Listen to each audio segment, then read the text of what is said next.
Idrei Maia Soares, sou médico residente do terceiro ano do programa de ginecologia e obstetrícia do Hospital Sofia Feldman e falarei para vocês hoje sobre anatomia pélvica e geniturinária. É importante que a gente ressalte que não entraremos nos pormenores de toda a anatomia pélvica e geniturinária. Quando eu falo isso, falo da musculatura, da inervação e dos pormenores que tem da vascularização. Eu vou focar nos principais órgãos, né, dessa anatomia que serão estudados ao longo do nosso programa de ginecologia. Mas eu darei uma ênfase na irrigação desses órgãos, porque a todo momento a gente percebe na nossa prática clínica, tanto na cirurgia quanto na obstetrícia, a importância do conhecimento dessa irrigação. Conceituando, nós temos que a pelve ela é a parte do tronco posterior inferior ao abdômen de transição entre o tronco e os membros inferiores. E a pelve ela pode ser dividida em duas, a pelve maior e menor. A gente vai nos concentrar na pelve menor, porque é nela em que estão encontradas a maioria dos órgãos geniturinários femininos, bem como as principais artérias que irrigam esses órgãos. Começando sobre a irrigação dos órgãos geniturinários, nós temos que a pelve ela é ricamente irrigada por artérias, entre as quais ocorrem múltiplas anastomoses, o que proporciona significativa circulação colateral. E são 6 as principais artérias que entram na pelve menor das mulheres. 2 artérias ilíacas internas, uma direita e uma esquerda, 2 artérias ováricas, uma direita e uma esquerda, uma artéria sacral-mediana e uma artéria retal superior. Nessa imagem, a gente consegue observar o quão irrigada é a pelve menor feminina e quais são os seus principais ramos, principais artérias que fazem parte da vascularização desses órgãos. Inicialmente, nós temos aqui um ramo abdominal da aorta que se bifurca para formar a artéria ilíaca. A artéria ilíaca ela é dividida em ilíaca comum, que por sua vez se subdivide em artéria ilíaca interna e artéria ilíaca externa. A artéria ilíaca ela é de grande importância cirúrgica e ao se dividir, né, interna e externa, ao nível das vértebras L5 e S1, ela se cruza com o ureter. E esse dado é bastante importante porque uma das manobras cirúrgicas para controle de hemorragia seria a ligadura da artéria ilíaca. Então, tal conhecimento faz importante porque não deixa de ser incomum a ligadura ou laqueadura iatrogênica do ureter nessa manobra. A artéria ilíaca interna ela vai ser a mais importante da pelve, porque ela é a principal responsável pela vascularização das vísceras pélvicas por parte da vascularização da porção músculo-esquelética da pelve. Nesse outro slide, a gente consegue ver melhor a importância da artéria ilíaca interna, porque a partir dela é que se formarão 2 importantes artérias na vascularização dos órgãos genitais femininos, que são a artéria uterina e a artéria ovárica. A artéria uterina ela é de grande importância, acho que todos nós já sabemos, já ouvimos falar, e ela se forma das artérias ilíacas internas bilateralmente. Então nós temos 2 ramos, né, da artéria uterina principais, o direito e o esquerdo. Essa artéria, a artéria uterina, desce sobre a parede lateral da pelve, anterior à artéria ilíaca interna e segue medialmente para chegar à junção do útero com a vagina, onde há protrusão do colo do útero na parte superior da vagina. Ela segue medialmente, a artéria uterina passa diretamente acima do ureter, o que é também, novamente, muito importante, né, como a gente vê aqui na imagem, quando a gente vai fazer a laqueadura ou ligadura da artéria uterina, porque não é incomum também, nesse caso, de forma iatrogênica, fazer a ligadura do ureter. Nós temos, então, que essa artéria uterina, ela, ao chegar próxima ao colo, ela se subdivide em dois ramos, um ascendente e um descendente. Ascendente e descendente.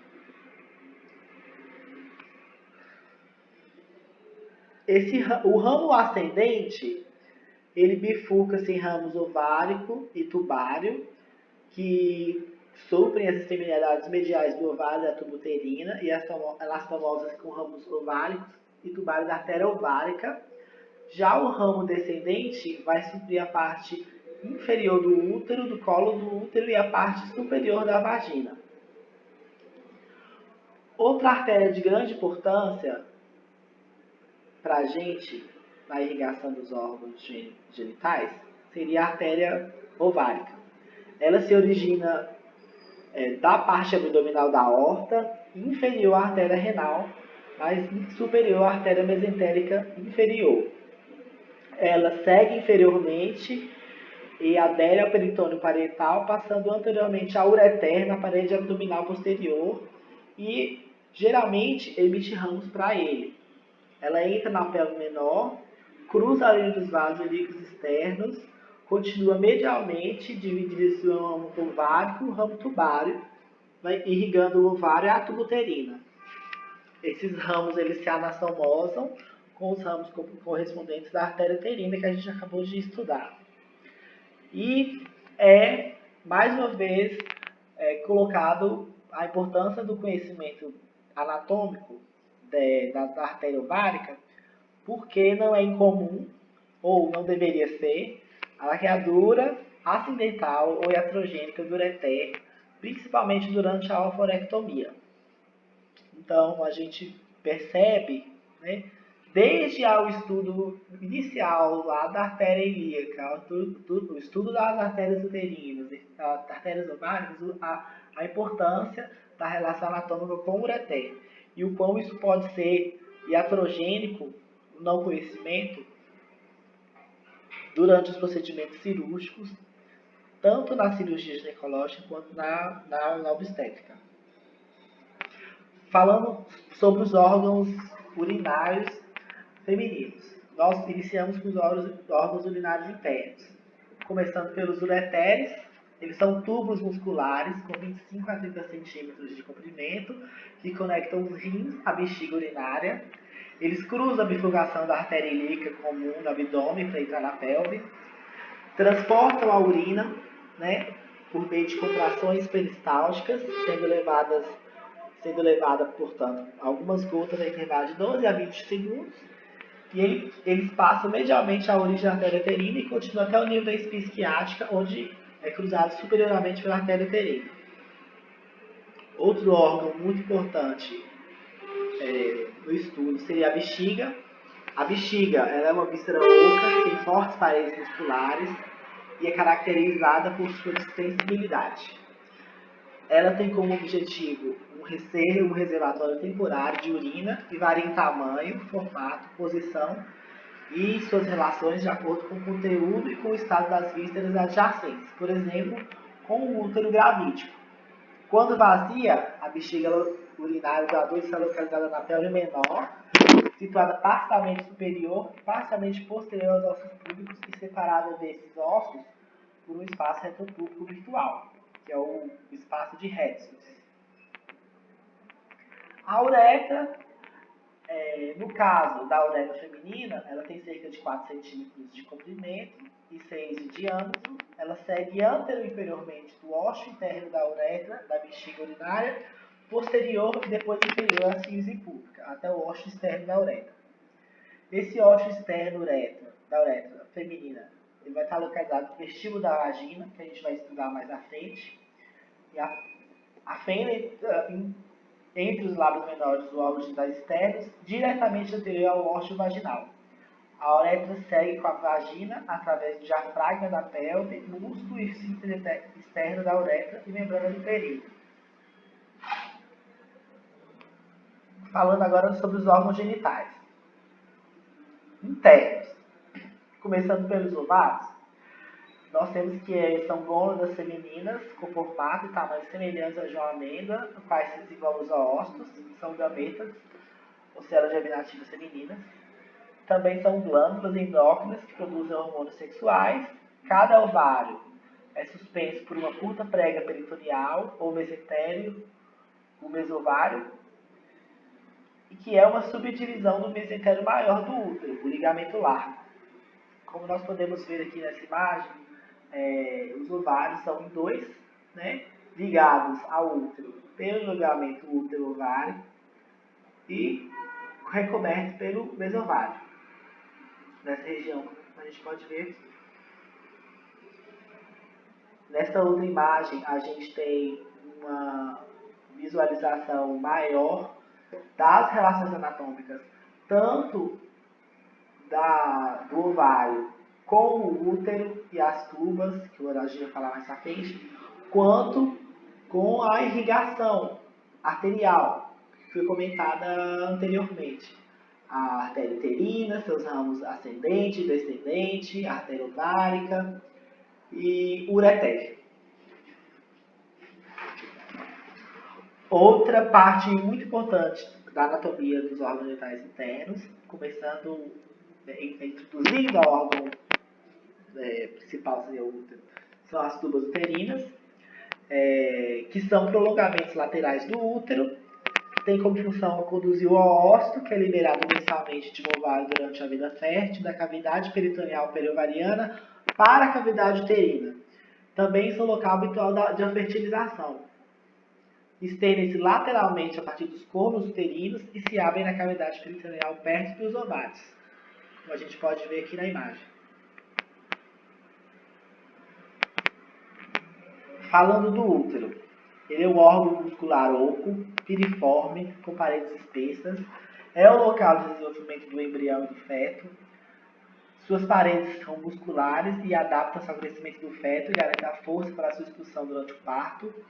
O útero gravídeo, não grávido, geralmente está localizado na pelve menor, com o corpo sobre a bexiga urinária e o colo entre a bexiga e o reto. E é uma estrutura muito dinâmica, cujo tamanho e proporção modificam-se durante as várias fases da vida. Na mulher adulta, o útero geralmente encontra-se antivertido e antifletido, de modo que sua massa fica sobre a bexiga.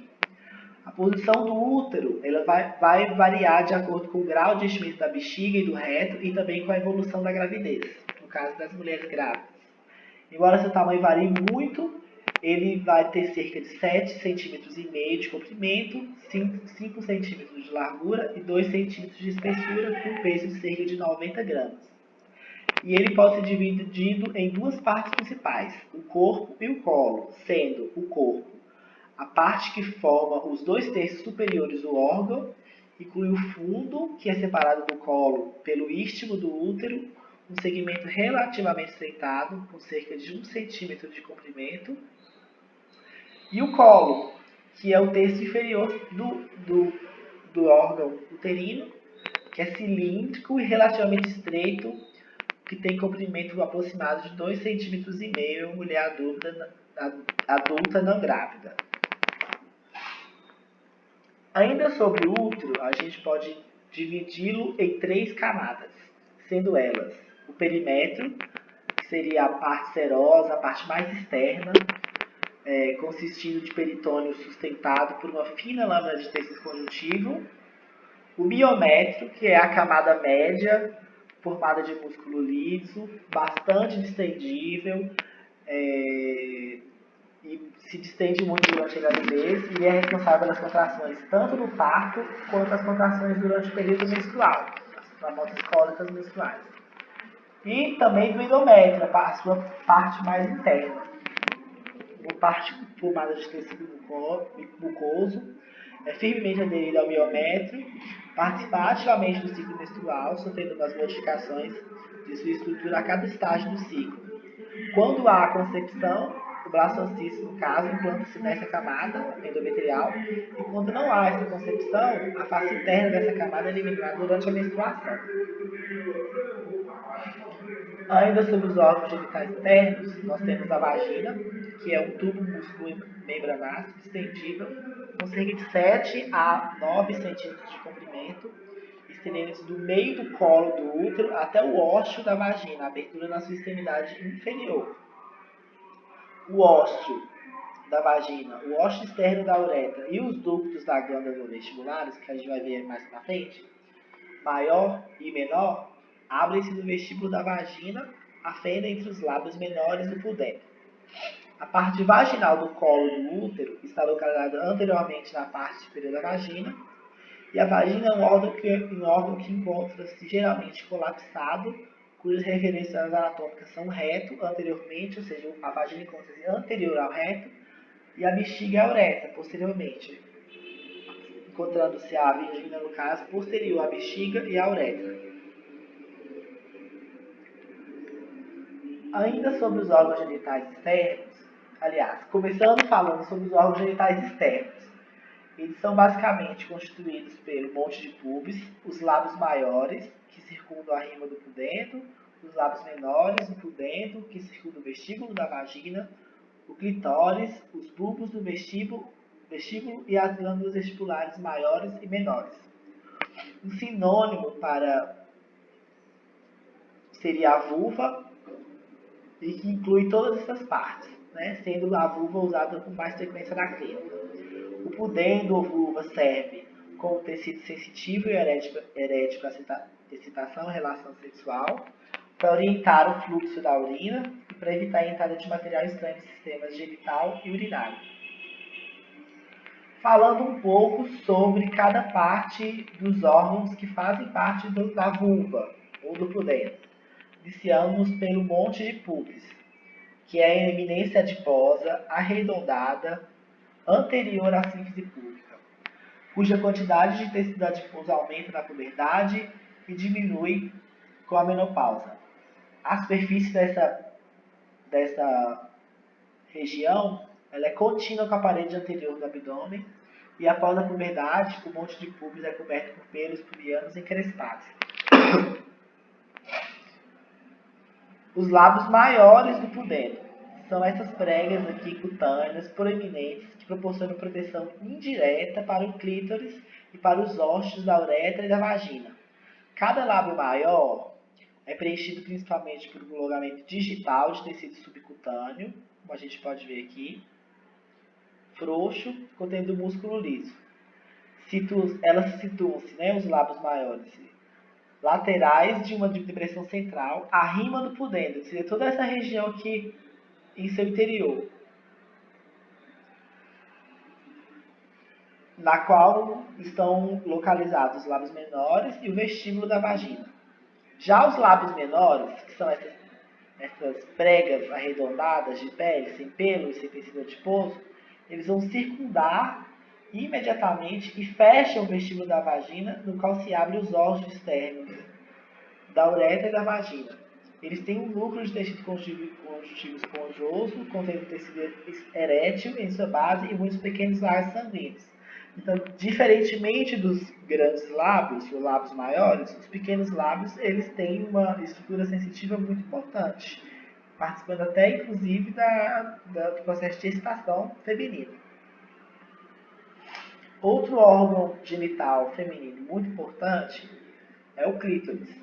Ele é um órgão erétil localizado no ponto de encontro dos lábios menores do pudendo anteriormente. Ele consiste em uma raiz e um pequeno corpo cilíndrico formado por 2 ramos, 2 corpos cavernosos e a glande do clítoris. Esses ramos do clítoris fixam-se aos ramos inferiores do pubis e à membrana do períneo, profundamente aos lábios do pudendo.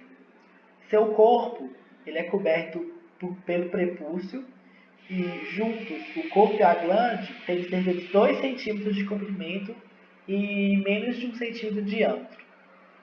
Ao contrário do pênis, o clitóris não tem relação funcional com a uretra ou a micção, atua apenas como órgão de excitação sexual e ele é bastante sensível e aumenta de tamanho a estimulação tátil. A glândula do clitóris é a parte mais nervada e tem densa provisão de terminações sensitivas. O vestíbulo da vagina é por si o espaço circundado pelos lábios menores do pudendo, no qual se abrem os ossos da uretra e da vagina e os ductos das glândulas vestibulares maiores e menores. O osso externo da uretra localiza-se geralmente 2 a 3 centímetros posterior e inferiormente à glande do clitóris e anteriormente ao osso da vagina. O tamanho e a aparência do osso da vagina ele vai variar com a condição do ímen, que é uma prega anular fina de mucosa que proporciona oclusão parcial ou total do osso da vagina. Após a ruptura do ímen, são visíveis as carúnculas imenais remanescentes.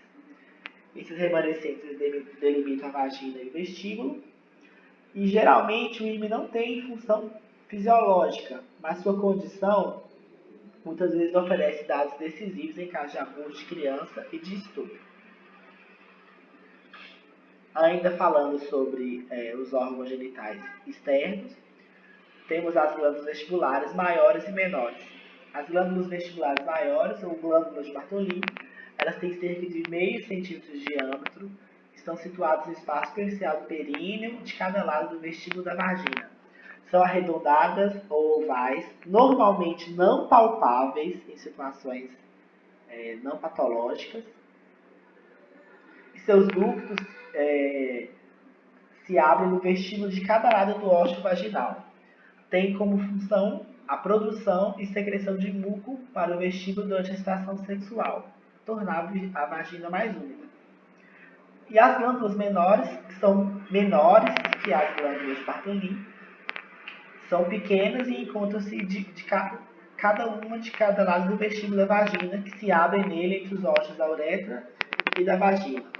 São glândulas que secretam muito para o vestíbulo da vagina e que obedecem os lábios do pudendo e o vestíbulo da vagina. Então, diferentemente das glândulas maiores, as glândulas menores são mais externalizadas, mas possuem a mesma função: produzir e secretar muco para a região vaginal. Nós temos aqui nessa imagem, de forma muito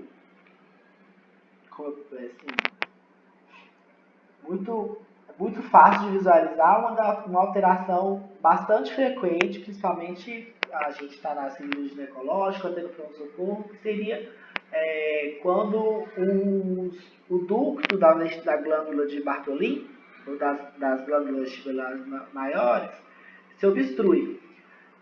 Quando há essa obstrução, ocorre o acúmulo de muco, formando o cício da glândula de Bartolini. E quando há o processo infeccioso desse cisto, a gente tem a bartolinite. Bom, gente, o que eu queria falar era isso sobre anatomia pélvica e geniturinária. Há muito mais a ser falado, mas eu acredito que os pormenores a gente vai ver nas próximas aulas. E eu espero que vocês tenham gostado. Eu estou deixando esse vídeo aqui caso o Zoom não dê certo. Espero que todos assistam e que todas as dúvidas que foram feitas ou surgirem durante vocês assistiram o vídeo, vocês coloquem. E estou aberto a críticas também. Qualquer coisa que vocês precisarem também, vocês acharem que faltou ou podia ter sido acrescentado, eu estou à inteira disposição para ouvir todas as críticas e comentários. Obrigado a todos e até mais.